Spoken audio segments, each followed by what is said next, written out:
Si conclude un anno per te eccezionale, forse quel pizzico di fortuna per andare a vincere il titolo è mancato. Sì, è stato comunque un anno molto positivo, abbiamo dimostrato dei miglioramenti rispetto al primo anno che abbiamo fatto in Formula 3.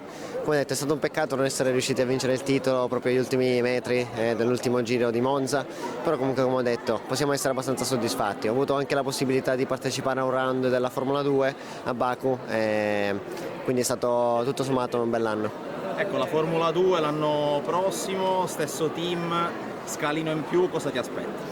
Beh, diciamo che sì, appunto, continuerò con Prema in Formula 2. Non ci sono troppe aspettative, credo l'unica cosa che bisogna fare è cercare di lavorare più duramente possibile, specialmente durante l'inverno, con gli allenamenti, il team con i propri dati, e poi cercheremo di appunto massimizzare sempre ogni round. Ecco, tornando all'anno scorso, c'è qualcosa che secondo te poteva andare meglio, anche da parte tua, anche un pizzico di fortuna forse? Beh, ci sono state molti round in cui magari per piccolezze, per magari, non mi piace dire sfortune, però magari momenti non ideali per noi, comunque abbiamo perso vari punti, quindi sì, si poteva sicuramente vincere in altre gare. E il sogno poi è sempre la Formula 1. Sì, il sogno rimane sempre quello, ovvio. Sappiamo che non è semplice, però bisogna lavorare duro l'anno che sarà il 2025, appunto.